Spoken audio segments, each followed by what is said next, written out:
Hello everyone. RSM SSB की online classes में आप लोगों का स्वागत है। ये क्लासेस जूनियर इंजीनियर को फोकस करके बनाई हुई है।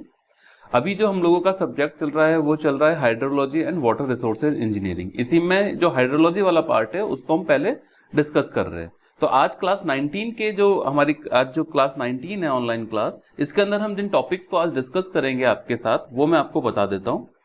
आज देखिए यहाँ पे दो टॉपिक है, एक है रन ऑफ और दूसरा है स्ट्रीम फ्लो मेजरमेंट्स। ठीक है, ये दोनों ही टॉपिक के अंदर से एक्चुअली क्या होता है कि स्टूडेंट नॉर्मली इग्नोर करके चले जाते हैं, बट इसमें से बहुत छोटे छोटे क्वेश्चन बनते हैं। इसके बाद मैं हाइड्रोग्राफ को मैं अगले क्लास के अंदर लूंगा सेपरेटली, बट इन दोनों टॉपिक से रिलेटेड आज मैं आपके साथ क्वेश्चन शेयर करूंगा। इसका एक बार डिटेल सिलेबस बता देता हूं कि आपको क्या क्या पढ़ना है। रन ऑफ, सरफेस एंड इंटरफ्लो, दोनों तरह का रन ऑफ आपको पढ़ना है। सरफेस मतलब ये ओवर द सरफेस है ना, ग्राउंड लेवल से ऊपर, और इंटरफ्लो का मतलब है सब सरफेस फ्लो। ठीक है, तो रन ऑफ की डेफिनेशंस पढ़नी है, कितने तरह के रन ऑफ होते हैं। Then runoff coefficient, flow duration curve हमको पढ़ना है, Khosla's runoff rainfall relationship पढ़ना है।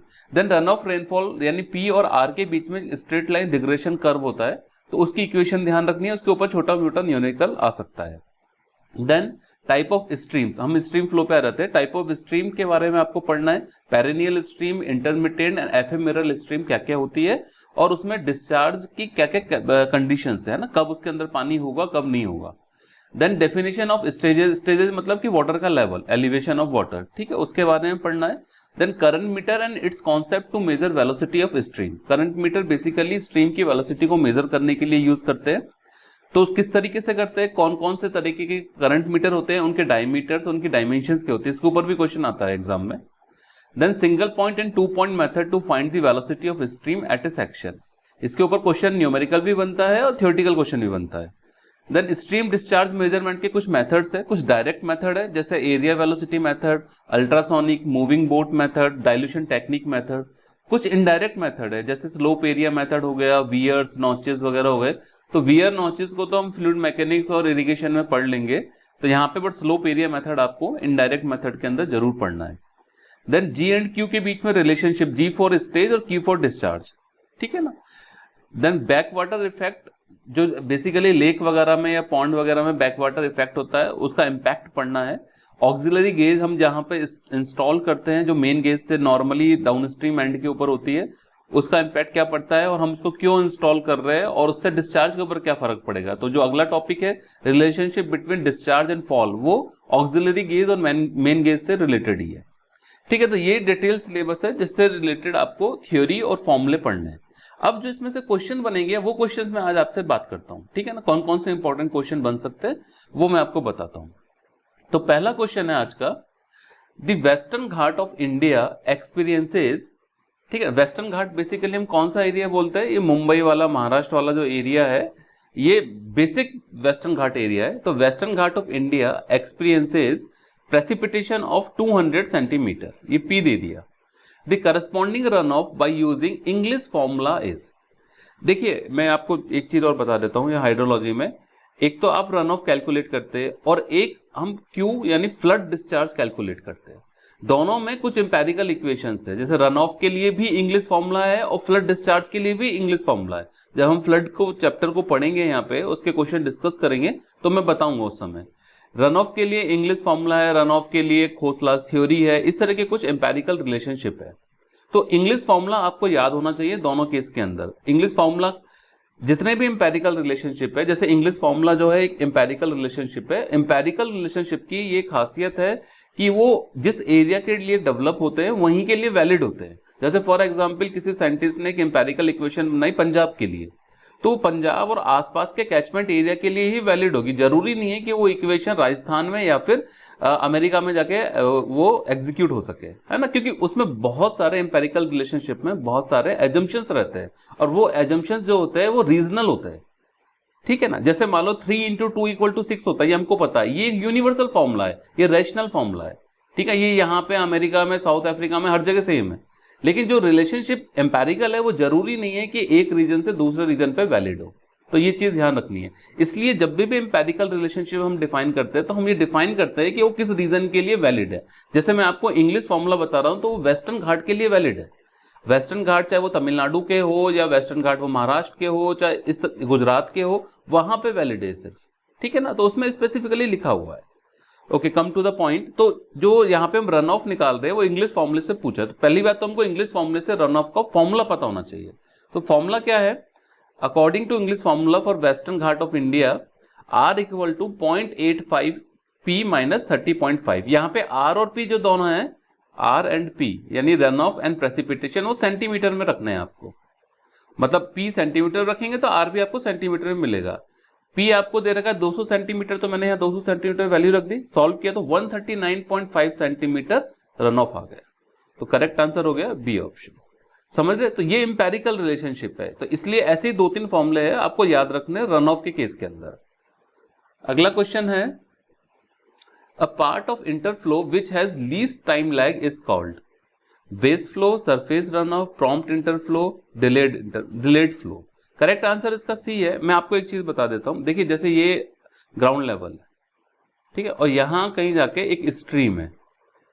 अब ये रेनफॉल हो रहा है, यहां से रेनफॉल का कुछ पार्ट इनफिल्टर हो जाएगा, कुछ पार्ट जो ग्राउंड के ऊपर आते के साथ ही एवोपरेट हो जाएगा, कुछ डिप्रेशन लॉसेज में चला जाएगा, कुछ आपका इंटरसेप्शन लॉसेज में चला जाएगा। मैं यहाँ पे बात कर रहा हूँ रन ऑफ की। तो ये जब रेनफॉल यहाँ पे आता है तो कुछ पार्ट इसके ऊपर यहाँ से फ्लो होता है, और फ्लो होने के बाद अल्टीमेटली स्ट्रीम के अंदर अपना कॉन्ट्रीब्यूशन देता है। That part is called surface run of, ठीक है ना, सरफेस रन ऑफ। जो पार्ट बेसिकली यहाँ पे इनफिल्टर होता है, इनफिल्टर होके यहाँ पे ग्राउंड वाटर टेबल है, ग्राउंड वाटर टेबल में अपना कंट्रीब्यूशन देता है, इसकी वजह से ग्राउंड वाटर टेबल थोड़ी सी ऊपर हो जाती है, और किसी लेटर स्टेज में जाके, बहुत बाद में जाके, ये पार्ट धीरे धीरे धीरे राइज होकर अपना स्ट्रीम के अंदर कंट्रीब्यूशन देता है। That part is called delayed flow, और you can say base flow, ठीक है। कुछ पार्ट इस तरह का होता है रन ऑफ का, जो पार्ट सीधे ही जो ये अपर क्रस्ट है, यानी ये जो ग्राउंड सरफेस है, इससे जस्ट नीचे आके इसी के पैरेलल, यानी है तो सब सरफेस फ्लो, लेकिन सरफेस रन ऑफ के पैरेलल ही जाके स्ट्रीम के अंदर अपना कंट्रीब्यूशन देता है। That is called prompt interflow. Prompt का मतलब है जो तेजी से जाएगा, ठीक है। तो जब ये पूछ रहा है हमसे कि a part of interflow which has least time lag, interflow में यहाँ पे दो पार्ट हो गए, एक तो प्रॉम्प्ट इंटरफ्लो हो गया, एक डिलेड फ्लो या बेस फ्लो हो गया, ठीक है ना। बेस फ्लो तो पहले वाटर टेबल में जा रहा है, फिर वाटर टेबल से कहीं राइज होकर जाएगा, तो इट विल टेक टाइम। लेकिन प्रॉम्प्ट इंटरफ्लो बहुत जल्दी चला जाएगा, तो प्रॉम्प्ट इंटरफ्लो जो है वो बहुत कम टाइम लेगा, यानी लीस्ट टाइम लैग, ठीक है ना। सिंस कि ये इंटरफ्लो की बात कर रहा है, इसलिए हम इसमें सरफेस रन ऑफ वाला कॉन्सेप्ट तो लगा नहीं सकते, क्योंकि सरफेस रन ऑफ सरफेस के ऊपर है, इंटरफ्लो जो है सरफेस के नीचे है। तो ये हमारा गलत, ये ऑप्शन गलत, ये ऑप्शन गलत। तो करेक्ट आंसर हो गया सी। ध्यान रखना कि रन ऑफ को हम 3 पार्ट में डिवाइड कर रहे हैं, ब्रॉडली 2 पार्ट में, एक सरफेस रन ऑफ और प्लस सब सरफेस रन ऑफ, जिसको हम इंटरफ्लो बोल रहे हैं। सब सरफेस रन ऑफ के 2 पार्ट है, एक प्रॉम्प्ट इंटरफ्लो जो जल्दी से जाके अपना कॉन्ट्रीब्यूशन दे देगा, दूसरा है डिलेड इंटरफ्लो या you can say base flow. Okay, देखिए prompt interflow is the part of precipitation that infiltrates and moves laterally through upper crust of the soil and return to the surface at some location. It is also called quick return flow, क्योंकि जल्दी जाके अपना contribution दे रहा है stream के अंदर। Okay, run of समझ में आ गया आपको। देन अगला क्वेश्चन आते हैं, question 3। A reservoir of 10 kilometre square catchment area has inflow of 20 metre cube per second with prior water rights to release of 1 metre cube per second of water, है ना। मैं अभी बताता हूँ इसका मतलब। The following mean monthly data are pertaining to a major mass curve of this reservoir. Demand इतनी है, इवोपरेशन दे दिया, रेनफॉल दे दिया। The total withdrawal from this reservoir would be, let's say this is a reservoir, ठीक है ना। इसमें ये बोल रहा है कि जो इनफ्लो है वो 20 मीटर क्यूब पर सेकेंड है, 20 metre cube per second inflow इसके अंदर है, ठीक है। 10 किलोमीटर स्क्वायर इसका एरिया है। अब ये बोल रहा है कि पहली चीज, prior water rights to release of 1 metre cube per second of water, मतलब कि ये ऑलरेडी ये चीज फ्रीज्ड है कि हमको 1 मीटर क्यूब पर सेकेंड तो इसमें से फ्लो करना ही करना। ये कितना है यहाँ पे 20 मीटर क्यूब पर सेकेंड है, ठीक है ना। तो 1 मीटर क्यूब पर सेकेंड तो इसमें से जाएगा ही जाएगा, ठीक है ना। ये तो रिजर्व्ड है ये पानी, ठीक है। उसके बाद बोल रहा है कि और क्या जा रहा है, मंथ 1 महीने के अंदर की बात कर रहा है। डिमांड 30 मिलियन मीटर क्यूब की डिमांड जा रही है, ठीक है। डिमांड बहुत सारे पर्पज से हो सकती है, इरिगेशन के पर्पज से या ड्रिंकिंग वाटर के पर्पज से, ये इसके अंदर से जा रहा है। फिर 200 mm का पानी इसमें से एवोपरेट हो रहा है, राइट। और रेनफॉल जो आ रहा है, कुछ रेनफॉल भी आ रहा है, वो 100 mm का आ रहा है। तो हमको ये पता करना है कि इस रिजर्वायर के अंदर से टोटल विड्रॉल क्या है। तो अगर देखा जाए तो टोटल विड्रॉल के अंदर ये डिमांड है 30 मिलियन मीटर क्यूब, इवोपरेशन जो है वो भी बाहर जा रहा है यानी विड्रॉल है, ये 1 मीटर क्यूब पर सेकंड, ये भी विड्रॉल है।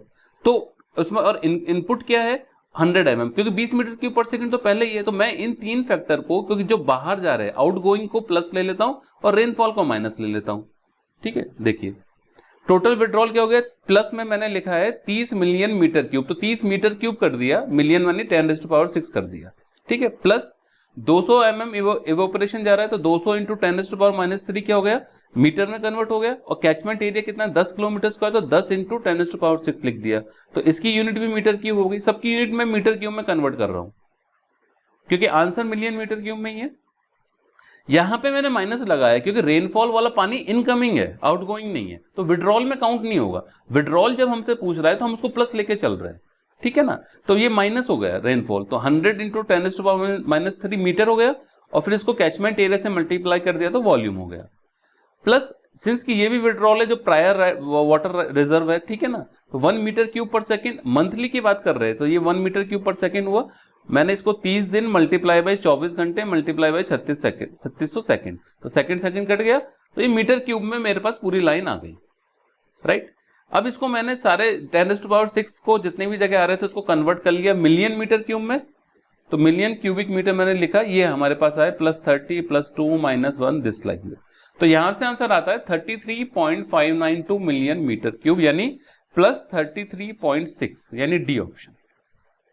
ओके, बस ध्यान इस चीज का रखना है कि जो विड्रॉल पूछ रहा है तो जो बाहर निकलता जा रहा है उसको हमने ऐड कर लिया, और जो इनपुट है, इनपुट सिर्फ रेनफॉल है, उसके अलावा तो कुछ है नहीं, क्योंकि 20 मीटर क्यूब पर सेकेंड तो ऑलरेडी इसके अंदर इनफ्लो था, उसको हम काउंट नहीं करेंगे इसके अंदर।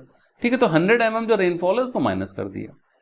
ओके, नेक्स्ट क्वेश्चन है The 100% dependable flow for an ephemeral stream is. देखिए डिपेंडेबल फ्लो होता है वो एक कर्व है basically, it is between discharge, और यहाँ पे टाइम रहता है, बेसिकली प्रोबेबिलिटी रहती है कि कितना वो इलैप्स हो गया। ये इस तरीके का कर्व बनता है, सॉरी इस तरीके का समझ लीजिए आप, इस तरीके का, ठीक है ना। यहाँ पे आपने डिस्चार्ज ले लिया, यहाँ पे आपने टाइम ले लिया, या परसेंट प्रोबेबिलिटी ले ली, ठीक है ना। इसको बोलते हैं हम डिपेंडेबल फ्लो कर्व, ठीक। अब या फ्लो ड्यूरेशन कर्व जिसको आप बोल सकते हैं। अब ये एफेमेरल स्ट्रीम के बारे में पूछ रहा है, तो एफेमेरल स्ट्रीम क्या होती है पहले वो समझते हैं। Ephemeral streams are those which becomes dry soon after end of the stream flow, they do not have any base flow contribution. मतलब मानसून सीजन है जब, ठीक है ना, तब तो उसमें पानी है एफेमेरल स्ट्रीम के अंदर, जैसे ही मानसून सीजन गया उसमें से पानी खत्म हो गया, यानी वो ड्राई हो गया, यानी साल के 12 महीने उसके अंदर पानी नहीं रहेगा, है ना, क्योंकि बेस फ्लो से कंट्रीब्यूशन कुछ नहीं हो रहा है। यानी वो जो पानी था जो मैंने आपको बताया था ग्राउंड वाटर टेबल से राइज होके आ रहा है, डिलेड इंटरफ्लो जिसको हम बेस फ्लो बोल रहे हैं, उससे कोई कंट्रीब्यूशन नहीं हो रहा है इसके अंदर। तो इसका मतलब इसमें जब मानसून का पानी आया तब तक पानी रहा, और जब तक कि वो ड्राई नहीं हो गया उसके बाद वो ड्राई हो गया, ड्राई पीरियड या नॉन मानसून पीरियड के अंदर। This stream is called ephemeral stream. Okay, the 100% dependable flow is found out from the flow duration curve, और फ्लो ड्यूरेशन कर्व किसमें, discharge versus percent of time the flow was exceeded. Okay, for a perennial stream, मैं दो तरह की stream की बात कर रहा हूं, पेरिनियल और एफेमेरल। पेरिनियल स्ट्रीम वो होती है जिसमें थ्रू आउट द ईयर पानी रहेगा, क्योंकि उसमें बेस फ्लो का कॉन्ट्रीब्यूशन रहता है। तो एक पेरिनियल स्ट्रीम के लिए 100% जो डिपेंडेबल फ्लो है वो फाइनाइट वैल्यू होगी। फाइनाइट वैल्यू का मतलब डेफिनेटली कोई ना कोई वाटर की क्वांटिटी उसके अंदर रहेगी, तो फाइनाइट फिक्स वैल्यू होगी कि भाई 100% डिपेंडेबल फ्लो क्या होगा, मतलब जबकि वो टाइम जिस टाइम के अंदर लीस्ट टाइम, जिसके अंदर मतलब पूरा ड्राई सीजन हो गया, सब कुछ हो गया, यहाँ पे मैंने जैसे 100% ले लिया, तो इस केस के अंदर यहाँ पे मिनिमम डिस्चार्ज रहेगा, बट कुछ ना कुछ रहेगा पेरिनियल के अंदर, यानी एक फाइनाइट वैल्यू रहेगी। लेकिन जब हम बात कर रहे हैं एफेमेरल स्ट्रीम की, तो एफेमेरल स्ट्रीम के लिए अगर 100% डिपेंडेबल फ्लो की बात करेंगे तो कुछ भी फ्लो नहीं रहेगा, क्योंकि साल के काफी टाइम ऐसा होगा कि जबकि स्ट्रीम खाली होगी, तो 100% जो डिपेंडेबल फ्लो रहेगा एफेमेरल स्ट्रीम में वो जीरो रहेगा, नॉट ए फाइनाइट वैल्यू। कोई फाइनाइट वैल्यू नहीं होगी, ना वो 100% होगा, ना ही वो इनफाइनाइट वैल्यू होगी, वो जीरो वैल्यू होगी। तो इसका करेक्ट आंसर आ गया बी ऑप्शन। ये क्वेश्चन अच्छा क्वेश्चन है ना, इंपॉर्टेंट क्वेश्चन है, करके जाइए अच्छी तरीके से। अगला क्वेश्चन है when a catchment has mean monthly temperature of 15 degree centigrade then mean monthly losses as per Khosla's empirical formula would be. देखिए खोसला का जो एम्पेरिकल फॉर्मूला है रन ऑफ का, आर एम का मतलब mean monthly run off, this equal to क्या है, precipitation, mean monthly precipitation minus mean monthly losses, L M मतलब लॉसेस। तो ये पूछ रहा है कि मीन मंथली लॉसेस कितना होगा, तो L M equal to 0.48 TM होता है, टीएम मतलब मीन मंथली टेम्परेचर, ठीक है, जबकि टीएम जो है 4.5 डिग्री सेंटीग्रेड से ज्यादा है, और 4.5 डिग्री सेंटीग्रेड से कम है तो उसके लिए एक डिफरेंट टेबल होती है। तो यहाँ पे जो मीन मंथली लॉसेस रहेगा, क्योंकि टीएम जो है 4.5 डिग्री सेंटीग्रेड से ज्यादा है, तो मीन मंथली लॉसेस 0.48 टीएम रहेंगे। सेंटीमीटर में सारी चीजें, यहाँ आरएम भी सेंटीमीटर, पीएम और एलएम सब सेंटीमीटर में। तो टीएम आपके पास 15 है, तो यहाँ पे 7.2 सेंटीमीटर आ गया, ठीक है, तो ए ऑप्शन करेक्ट हो गया। Okay, streams intersecting the water table and receiving flow from the groundwater are known as influent stream, ephemeral stream, affluent stream, perennial stream। ठीक है, देखिए when the groundwater table is above the water surface elevation in the stream then the groundwater feeds the stream। मतलब अगर ground water table ही stream के elevation से ऊपर है तो जितना भी स्ट्रीम में पानी का कॉन्ट्रीब्यूशन होगा तो ग्राउंड वाटर टेबल से हो जाएगा, that stream is called effluent stream. और इसकी अपोजिट जो है that is called influent stream.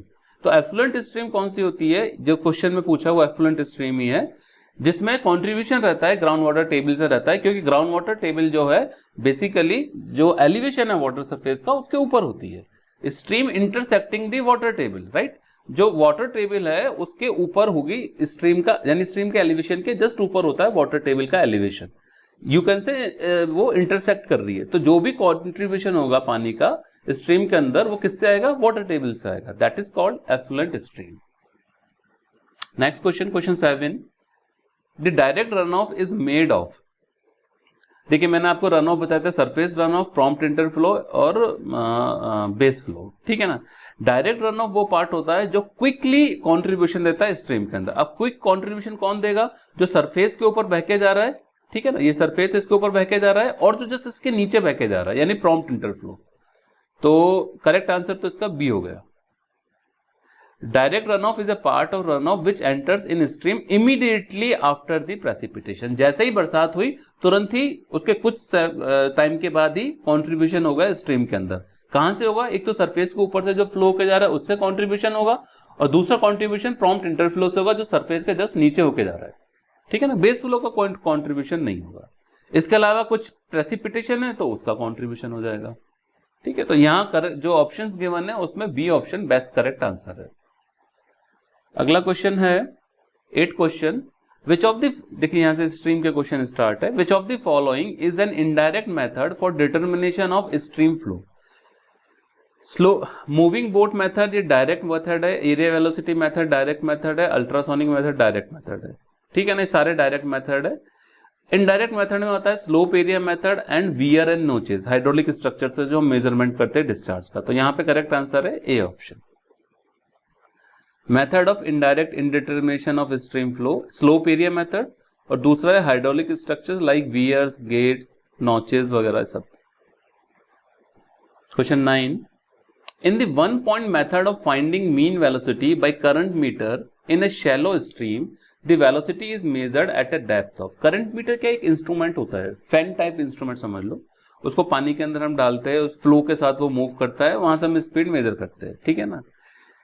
अब जो करंट मीटर है उसको स्ट्रेट रखने के लिए, उसमें वायर होता है, स्ट्रेट रखने के लिए हम साउंडिंग वेट्स वगैरह लगाते हैं ताकि टेंशन में रहे उसका वायर, ठीक है ना, नहीं तो पानी के फ्लो के साथ वो मूव कर जाएगा, ठीक है। हम इस थ्योरी में नहीं जा रहे, मैं ये कहना चाह रहा हूं आपको, करंट मीटर से हम 2-3 तरीके से वेलोसिटी मेजर करते हैं। नॉर्मली जो सिंगल पॉइंट मेजरमेंट करते हैं, यानी एक ही पॉइंट पे हमने इसको इंसर्ट किया करंट मीटर को, आपको आउटपुट आ गया, उस केस के अंदर करंट मीटर को हम 0.6 डेप्थ तक लेके जाते हैं, यानी मान लो स्ट्रीम की डेप्थ 3 मीटर है, ठीक है ना, तो हम 0.6 ऑफ 3 मीटर यानी 1.8 मीटर तक करंट मीटर को इंसर्ट करेंगे, और उस पॉइंट पे जो वेलोसिटी आएगी हम बोलेंगे ओवरऑल स्ट्रीम की वेलोसिटी ये है। तो इसके अकॉर्डिंग तो 0.6 मीटर हो गई डेप्थ पे, ठीक है, बी ऑप्शन करेक्ट हो गया। 2 पॉइंट, अगर हमको मानो 2 पॉइंट फाइंड आउट करना है, 2 पॉइंट मेथड यूज करना है करंट मीटर से, तो करंट मीटर को हम 2 पॉइंट के ऊपर इंसर्ट करेंगे एक स्ट्रीम के अंदर। जैसे ये स्ट्रीम है, ये एक वर्टिकल लाइन है, यहां पे इंसर्ट किया और यहां पे किया। ये जो है 0.2 डेप्थ के ऊपर है और ये 0.8 डेप्थ के ऊपर है, और दोनों के ऊपर जो वेलोसिटी आती है उनका फिर एवरेज कर लेते हैं। लेकिन यहाँ पे ये क्या पूछ रहा है, 1 पॉइंट मेथड, तो 1 पॉइंट मेथड में 0.6 डेप्थ तक हम करंट मीटर को इंसर्ट करते हैं, 0.6 ऑफ स्ट्रीम, राइट। तो इसका करेक्ट आंसर हो गया इन शैलो स्ट्रीम, जिनकी, हाँ नॉर्मल सी बात है कि जिनकी डेप्थ 3 मीटर से कम है, शैलो स्ट्रीम है, उसी में हम यूज करते हैं सिंगल पॉइंट मेजरमेंट, अदरवाइज हम डबल पॉइंट मेजरमेंट यूज करते हैं, ठीक है। In shallow stream depth less than 3 metre, the velocity measured at 0.6 time the depth of flow below the free water surface is taken as mean velocity, ठीक है ना। और 2 point method जहां पे डीप स्ट्रीम है वहां पे 0.2 डेप्थ के ऊपर वेलोसिटी निकालते हैं, 0.8 डेप्थ के ऊपर वेलोसिटी निकालते हैं और फिर दोनों का एवरेज करते हैं। तो इसका तो करेक्ट आंसर बी ऑप्शन हो गया। Question number 10. In an area velocity method of discharge measurement, the width of first two sections are respectively 2 meter and 4 meter. The average width of first section would be. देखिए जैसे ये stream है, इधर देखिए ये stream है, ठीक है ना। इस स्ट्रीम के अंदर हम जो एरिया वेलोसिटी मेथड होता है उसमें हम क्या करते हैं, इस स्ट्रीम को नंबर ऑफ सेक्शंस में डिवाइड कर लेते हैं। जैसे मान लो एक सेक्शन ये हो गया, दूसरा सेक्शन ये हो गया, तीसरा सेक्शन ये हो गया, ठीक है। इस पहले सेक्शन की विड्थ जो है इन्होंने जैसे दे रखी है, ये दे रखी है 2 मीटर, ठीक है ना। ये मैंने W1 ले ली, दूसरे सेक्शन की विड्थ ले ली मैंने W2 ले ली, ठीक है, तीसरे सेक्शन की विड्थ W3 ले ली। हम क्या करते हैं इस मेथड के अंदर, हर सेक्शन की विड्थ निकालते हैं और फिर उनकी यहां से लेके यहां तक की यानी सेंटर ऑफ ग्रेविटी की डेप्थ निकालते हैं और उस विड्थ को, उस एवरेज विड्थ को उस सेक्शन की सेंटर ऑफ ग्रेविटी की डेप्थ से मल्टीप्लाई करते हैं, तो एरिया आ जाएगा उस सेक्शन का, राइट। और उस सेक्शन की वेलोसिटी हमको पता है, तो ऐसे हर सेक्शन का डिस्चार्ज निकालते हैं और फिर टोटल डिस्चार्ज हम कैलकुलेट कर लेते हैं सबको सम अप करके। मैं दोबारा बता देता हूं, एक स्ट्रीम को हम नंबर ऑफ सेक्शन में डिवाइड करते हैं। जैसे यहां पे कर रखा है मैंने, एक सेक्शन ये हो गया, ठीक है, एक सेक्शन ये हो गया, तो अलग अलग विड्थ के हिसाब से अब विड्थ हमारे पास हर सेक्शन की आ गई। अब इन सेक्शन की फिर एवरेज विड्थ फाइंड आउट करते हैं और एवरेज डेप्थ हम निकाल लेते हैं। एवरेज डेप्थ से एवरेज विड्थ को मल्टीप्लाई करते हैं तो उस सेक्शन का हमारे पास एरिया आ गया, और फिर हर सेक्शन की वेलोसिटी हम करंट मीटर से मेजर करते हैं, उस वेलोसिटी को एरिया से मल्टीप्लाई करते हैं तो हर सेक्शन का डिस्चार्ज आ गया। सारे डिस्चार्ज को सम अप कर देते हैं तो टोटल स्ट्रीम डिस्चार्ज आ जाएगा। अब इसने हमसे पूछा है कि average width of first section would be. देखिए यहाँ पे किसी भी स्ट्रीम के अंदर जो पहला सेक्शन होगा वो ट्राइंगुलर सेक्शन होता है, क्योंकि स्ट्रीम क्या है कि ऐसे नहीं होती है कि मतलब रेक्टेंगल इस तरीके से स्ट्रीम नहीं होती है। स्ट्रीम क्या होगी, ट्राइंगुलर शेप की होगी इस तरीके से। तो पहला जो सेक्शन बनेगा वो ट्राइंगुलर बनेगा, चल पहला और लास्ट सेक्शन दोनों, ठीक है। जैसे यहाँ पे भी देखेंगे लास्ट सेक्शन ट्राइंगुलर है। तो जब ट्राइंगुलर सेक्शन होता है उसकी एवरेज विड्थ निकालने के लिए देखिए, average width of first and last section is calculated by assuming this section as a triangular section. So average width of first section equal to क्या होती है, W1 बार, W1 जो फर्स्ट सेक्शन की width है plus second section की width divided by 2 upon 2 W1। तो यहाँ पे मैंने W1 2 है हमारे पास, W2 4 है रखा, ये 4 मीटर आ गया। तो इस क्वेश्चन का आंसर तो हमारे पास ए ऑप्शन आ गया। लेकिन अब मैं आपसे कहता हूं कि इसकी सेकंड सेक्शन की एवरेज विड्थ निकालो W2 बार। तो आप क्या करोगे, सेकंड सेक्शन के लिए कुछ नहीं करना है, W2/2 plus W3/2। Third section, क्योंकि वो बाकी के सेक्शन क्या ऑलमोस्ट रेक्टेंगल है, अगर आपको थर्ड सेक्शन की एवरेज विड्थ निकालनी है तो W3/2 प्लस W4/2, राइट। लेकिन लास्ट सेक्शन की विड्थ निकालनी होगी तो लास्ट सेक्शन फिर से ट्राइंगुलर सेक्शन है, तो उसके लिए हम इस तरीके का मेथड यूज करेंगे। तो फर्स्ट एंड लास्ट सेक्शन को हम ट्राइंगुलर एज्यूम करके उनकी एवरेज विड्थ ऐसे फाइंड आउट करते हैं और बाकी सेक्शन को हम रेक्टेंगुलर कैलकुलेट करते हैं। ये एरिया वेलोसिटी जो मेथड होता है डिस्चार्ज मेजरमेंट का, उसका ये तरीका है, ठीक है ना। अगले क्वेश्चन पे आते हैं। During a high flow water surface parameter of a small stream were noted at 2 section A and B 10 kilometer apart. एक स्ट्रीम के अंदर लॉन्जिट्यूडनली 2 सेक्शन दे दिए, ए और बी, दोनों के बीच में 10 किलोमीटर का डिफरेंस है। If conveyance of these two sections are 4900 and 6400 in standard unit, then conveyance of the stream in the same standard unit would be। conveyance का मतलब होता है कि फ्लो कितनी कन्वीनियंटली फ्लो हो जाएगा, है ना, यानी वाटर कितनी कन्वीनियंटली फ्लो हो जाएगा। और कन्वीनियंस जो होती है किसी भी सेक्शन की वो क्या होती है, 1/n a into R to the power 2/3। R यहाँ पे क्या है, हाइड्रोलिक मीन डेप्थ है, एन मैनिंग्स कांस्टेंट है, ए क्रॉस सेक्शन एरिया। इसको हम बोलते हैं कन्वीनियंस, जो कि स्लोप एरिया मेथड से डिफाइन की गई है, ठीक है ना। तो फिलहाल मैं स्लोप एरिया मेथड नहीं बता रहा, बट आपको कन्वीनियंस का फॉर्मूला बता रहा हूं, वो ये होता है। अब इसने दो सेक्शन की कन्वीनियंस दे दी, के एक आपको दे दिया 4900 और के बी दे दिया आपको 6400, और आपको पूछा है कि पूरे स्ट्रीम की कन्वीनियंस क्या होगी। तो इन दैट केस हम इन दोनों को मल्टीप्लाई करके इसका रूट कर देंगे, यानी दिस टाइप। तो इसका 70 आ गया, इसका 80 आ गया, तो 5600 आ गई। तो करेक्ट आंसर आ गया सी, राइट। अगर आपको 3 सेक्शन पे दे रखी थी कन्वेंस, तो हम के ए इंटू के बी इंटू के सी करते हैं, है ना। 4 पे दे रखी थी, सॉरी गलत लिख दिया मैंने, ये करते हैं हम के ए इंटू के बी इंटू के सी टू द पावर 1/3। 4 होती तो हम 1/4 करते हैं, यहाँ पे हमने 1/2 की है, ठीक है। Conveyance at any section is represented as, यहाँ पे एन मैनिंग कांस्टेंट है, एचएमडी जो है हाइड्रोलिक मीन डेप्थ आर है, जिसको हम wetted area upon wetted perimeter से निकालते हैं, ए क्रॉस सेक्शन है। तो ये मेरे पास फॉर्मूला है, ठीक है, जैसा मैंने ऊपर बताया। तो इस तरीके से करेंगे। ये कहाँ पे डिफाइन होता है कन्वीनियंस? स्लोप एरिया मेथड के अंदर। स्लोप एरिया मेथड क्या है? स्ट्रीम डिस्चार्ज को मेजर करने का इनडायरेक्ट मेथड है, ओके। इसलिए मैंने बोला कि आपको थ्योरी और फॉर्मूले पहले पढ़ने पड़ेंगे, बट रिलेवेंट चीजें मैं आपको यहाँ पे एक्सप्लेन कर दूंगा। नेक्स्ट क्वेश्चन है 12 number, the number of revolutions of a current meter is 60 seconds were found to be 12 and 30 corresponding to the velocities of 0.2 and 0.35 metre per second. Actually क्या था, करंट मीटर से velocity निकालने का एक relationship है। According to current meter the velocity equal to A into N plus B. A और B यहाँ पे कांस्टेंट है, एन जो होता है पर सेकेंड रिवॉल्यूशन है। जैसे ये कह रहा है कि 12 रिवॉल्यूशन है 60 सेकेंड में, तो पर सेकेंड कितना आ जाएगा? 12/60 आ जाएगा। 30 रिवॉल्यूशन से 60 सेकंड में, तो ये 30/60 आ जाएगा। दो तरह की वेलोसिटी दे रखा है, तो दो इक्वेशन बना लेते हैं हम। देखिए ये स्टैंडर्ड इक्वेशन हो गई, ठीक है ना, करंट मीटर की ए एन प्लस बी। पहली इक्वेशन बनाई हमने, पहले केस में 0.2 मीटर पर सेकंड वेलोसिटी दे रखी है, वहां पर रिवॉल्यूशन 12 दे रखे 60 सेकंड में। दूसरी में सेम इक्वेशन बना ली, इन दोनों को सॉल्व करके ए और बी की वैल्यू फाइंड आउट कर ली। अब हमारे पास इक्वेशन क्या आ गई? v equal to 0.5n plus 0.1, ये स्टैंडर्ड इक्वेशन आ गई। अब ये कह रहा है कि what velocity would be indicated by 50 revolution of that current meter in 50 second. 50 revolution 50 second में, यानी एक रिवॉल्यूशन 1 सेकंड में हुआ, तो 0.5 इंटू 1 हो गया ये, प्लस 0.1 यानी 0.6 मीटर पर सेकंड, ये हमने निकाल रखा है। 0.6 मीटर पर सेकंड रिप्रेजेंट होगा, बी ऑप्शन। इस तरह के न्यूमेरिकल आ भी चुके हैं एग्जाम में और अभी एक्सपेक्टेड भी है। Then 13 question, for streams of mountainous area which of the following method of discharge measurement is best suited? moving boat method वो possible ही नहीं है हिली एरिया में, एरिया वेलोसिटी मेथड भी नहीं है, स्लोप एरिया मेथड भी नहीं है, डाइल्यूशन टेक्निक मेथड ठीक है। डाइल्यूशन टेक्निक क्या है? केमिकल मेथड होता है, उसमें हम एक पॉइंट पे केमिकल इंसर्ट कर देते हैं। सिंस की जैसे माउंटेनस एरिया, वहां पे क्या स्मॉल स्ट्रीम है और उसमें टर्बुलेंट बहुत ज्यादा होता है, तो वो जो आपने जो डाई या केमिकल मिलाया है वो फटाफट मिक्स हो जाएगा पानी के अंदर, ठीक है ना, कलर का पता लग जाएगा, फिर उसकी कॉन्सेंट्रेशन से हम डिस्चार्ज मेजर करते हैं, ये तरीका होता है, ठीक है ना। तो dilution technique method is a chemical method which is attractive for small turbulent stream such as those in mountainous area. Mountainous area में इसलिए यूज करते हैं डाइल्यूशन टेक्निक मेथड क्योंकि वहां पे जो फ्लो होता है वो टर्बुलेंट होता है और मिक्सिंग ऑफ डाई या जो भी केमिकल कलर है उसकी इजीली हो जाती है और कॉन्सेंट्रेशन निकालने में हमको आसानी रहती है, ठीक है। Question 14.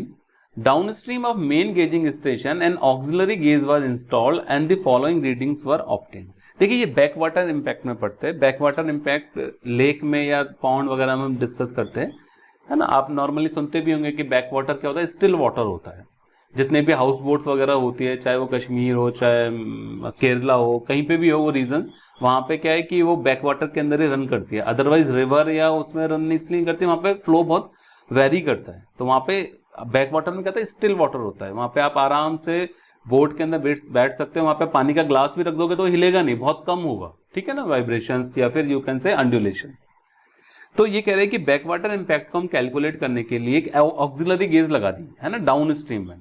जैसे ये अप स्ट्रीम एंड है किसी स्ट्रीम का, ये डाउन स्ट्रीम है, तो यहाँ पे मेन गेज है, उस मेन गेज का जो गेज मतलब समझ लो एक तरीके का स्केल है, तो मेरे को स्ट्रीम की डेप्थ यहाँ पे 121 मीटर दिखा रहा है, ठीक है ना। थोड़ा डाउन स्ट्रीम पे मैंने एक दूसरी गेज लगाई जिसको ऑक्सिलरी गेज कह रहे हैं, यहाँ पे 120 मीटर मेरे को स्ट्रीम की डेप्थ दिखा रहा है। फिर थोड़ी और आगे जाके मैंने एक और गेज लगाई जहां पे मेरे को स्ट्रीम की डेप्थ 119 दिखा रहा है, ठीक है ना। अब मुझे स्ट्रीम का डिस्चार्ज फाइंड आउट करना है कि जब 121 से 120 के बीच में डिस्चार्ज 300 है, तो जब गेज मैंने ऑक्सिलरी गेज एक तरीके की मेन गेज ही है, बट ऑक्सिलरी इसलिए कह रहे हैं इसको क्योंकि मेन गेज के अलावा दूसरी गेज है, इसको सेकेंडरी गेज भी बोल सकते हैं आप। तो सेकेंडरी गेज जब मैंने 119 मीटर पे लगाई है एलिवेशन पे, अब डिस्चार्ज में कितना डिफरेंस आएगा, कम होगा, ज्यादा होगा या क्या होगा, वो हमको फाइंड आउट करना है। तो बैक वाटर इफेक्ट से ये ऑप्शन है हमारे पास। यहाँ एक्सपोनेंट की वैल्यू आपको 0.5 दे रखी है, मैं बता देता हूं अभी। जब बैक वाटर इफेक्ट को हम कैलकुलेट करते हैं तो हमारे पास फॉर्मूला आता है Q1/Q2 = F1/F2 to the power m। m यहाँ पे एक्सपोनेंट है जिसकी वैल्यू आपको 0.5 दी हुई है। नॉर्मली नहीं भी दी होती तो हम 0.5 अज्यूम कर लेते हैं। Q1 आपको 300, Q2 F1 जो है फॉल है, फॉल मतलब मेन गेज से ऑक्सिलरी गेज का डिफरेंस। तो एक पहले केस में 121 - 120 है यानी 1 मीटर, दूसरे केस में 121 - 119 है यानी 2 मीटर। तो ये 1/√2 आ गया। यहां से हमने Q2 निकाल लिया 424 metre cube per second, A option. इसका मतलब ये है कि जब हमने ऑक्सिलरी गेज कम एलिवेशन पे लगाई है तो हमारे पास डिस्चार्ज है वो रिड्यूस हो रहा है, ठीक है। तो हमको ये फाइंड आउट करना था कि जब हम सेकेंडरी गेज लगा रहे हैं, एक बार 120 मीटर पे लगाइए तो डिस्चार्ज 300 आ रहा है, जब दूसरी बार हम 119 मीटर पे लगा रहे हैं तो अब डिस्चार्ज कितना आएगा स्ट्रीम का, ठीक है। ये कैलकुलेट कैसे कर रहे हैं, बैकवाटर इफेक्ट से कर रहे हैं। जो फॉर्मूला हम यूज कर रहे हैं ये बैकवाटर इफेक्ट से ही दिया गया फॉर्मूला है, ठीक है ना। Question 15, in a triangular channel the depth of water were 1.5 meter, okay. Velocity measurement, ये ट्रायंगुलर चैनल, ठीक है, डेप्थ ऑफ वाटर 1.5 मीटर यहां से लेके यहां तक के। The velocity measurements on center line at 30 centimeter 120 centimeter below the water surface indicated velocity of 0.56 meter per second and 0.28 meter per second respectively. Average velocity हमको find out करनी है। देखिए यहाँ पे क्या होता है कि 2 पॉइंट मेथड हमको यूज करना पड़ेगा, क्योंकि दो डेप्थ एक ही लाइन के ऊपर, एक ही सेंटर लाइन के ऊपर हम दो डेप्थ लेके चल रहे हैं। अब पहली डेप्थ है 1.5 मीटर का 0.2 यानी 0.2 डेप्थ किया तो मेरे पास कितना आ जाएगा 0.2 ऑफ डी 30 सेंटीमीटर। अब 0.8 ऑफ डी करेंगे तो मेरे पास 1.5 मीटर का 120 आ जाएगा। तो मेरे को इस पे यानी 0.2 डी पे और यहाँ पे यानी 0.8 डी के ऊपर हमको वेलोसिटी दे रखी है, बस दोनों का एवरेज करना है। देखिए 30, क्वेश्चन की लैंग्वेज से समझिए, 30 सेंटीमीटर मतलब 0.3 मीटर यानी 0.2 डेप्थ ऑफ वाटर, 120 सेंटीमीटर का मतलब 1.28 मीटर यानी 0.8 of depth of water. Hence average velocity of flow through the channel according to 2 point method, क्योंकि एक ही लाइन पे यानी एक ही सेक्शन के ऊपर दो डेप्थ दी हुई है। सेंटर लाइन बोल रहे हैं ना ये, देखिए यहाँ पे सेंटर लाइन बोल रहे हैं, तो वी एवरेज दोनों का एवरेज कर देंगे सिंपली 0.42 मीटर पर सेकेंड। तो सिंगल पॉइंट के ऊपर 0.6 डेप्थ के ऊपर निकालते हैं, मैं बता चुका हूं पहले। और जब 2 पॉइंट मेथड यूज करते हैं एक ही सेक्शन के ऊपर तो 0.2 और 0.8 डेप्थ के ऊपर जो वेलोसिटी होती है उन दोनों का एवरेज कर देते हैं, ओके। नेक्स्ट क्वेश्चन है, the science of water flow measurement is known as, simple सा है, हाइड्रोमेट्री, है ना। Hydrometry is the science of monitoring water in natural water resources. It focuses on monitoring the natural precipitation of water such as rain or snow and the, अच्छा एक चीज बताइए कि artificial rain जो होती है वो कैसे प्रोड्यूस करते हैं। तो पुराने जमाने में जो आर्टिफिशियल रेन प्रोड्यूस करते थे वो silver iodide and copper sulphate को यूज करके करते थे, है ना। ये चीज ध्यान रख लेना, अभी ध्यान आ गई मेरे को तो मैंने आपको बता दी इस, क्योंकि यहाँ पे इन्होंने नेचुरल प्रेसिपिटेशन लिखा है। तो आर्टिफिशियल प्रेसिपिटेशन के लिए जैसे मूवीज वगैरह शूट करते थे ना, तो हम इस तरीके से रेन वाटर प्रोड्यूस करते थे, such as rain or snow, and the change of water level in all kinds of natural water resources such as lakes, rivers, underground और storage reservoir। मतलब वाटर फ्लो मेजरमेंट की science को हम हाइड्रोमेट्री बोलते हैं। Sounding तो बेसिकली डेप्थ मेजरमेंट होता है वाटर के अंदर। हाइग्रोमेट्री जो टर्म है रिलेटेड है इरिगेशन से, और हिप्सोमेट्री जो टर्म है लेवलिंग से रिलेटेड है, आपको पता होगा, है ना, मैंने बताया अभी था उस समय। तो करेक्ट आंसर आ गया यहाँ पे ए ऑप्शन, ओके। आज का लास्ट क्वेश्चन है क्वेश्चन 17, ये स्लोप एरिया मेथड के ऊपर है again. In a river carrying a discharge of 1 metre cube per second, the stage at a station A was 4 metre, right, and the water surface slope is 1 in 6400। Stage आपको 4 metre पे दे दिया है किसी एक certain section पे, और water surface जो elevation है उसका स्लोप है 1 in 6400। If during the flood stage A station जो है उस पर 4 मीटर जिसके ऊपर स्टेज है वहां पे स्लोप 1 in 3600 हो जाता है, तो डिस्चार्ज क्या होगा? सिंपल सी बात है, 150 मीटर क्यूब डिस्चार्ज है जब स्लोप है 1/6400, और डिस्चार्ज क्या होगा जबकि स्लोप 1/3600 हो जाएगा। ठीक है ना? तो इस क्वेश्चन के लिए जो डिस्चार्ज होता है हमारे पास एरिया इनटू वेलोसिटी होता है, ये मैनिंग फॉर्मूला लगा दिया हमने। ये वाला जो पोर्शन है ये देखिए K = 1/n AR⁴ ये क्या हो जाएगा? कन्वीनियंस हो जाएगा, मैंने पहले बताया। तो Q = KS⁴, और कन्वीनियंस किसके ऊपर डिपेंड करती है? स्टेज के ऊपर, स्टेज कांस्टेंट है, तो K = Q/S⁴ हो गया। तो इसका मतलब ये क्या हो गया? कांस्टेंट हो गया।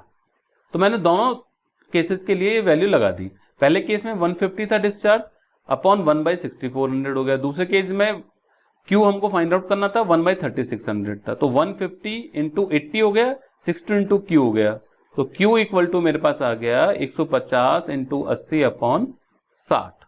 जब इसको सॉल्व करूंगा तो दिस विल बी 200 m³/s। तो करेक्ट आंसर हो गया बी ऑप्शन।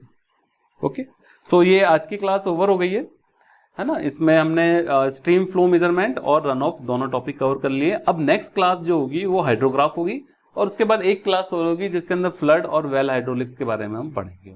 ठीक है ना? सो ओके, आप लोग इसका डिस्क्रिप्शन के अंदर इसका PDF अटैच है, आप वहां से इस चीज को डाउनलोड कर सकते हैं। Okay, thank you.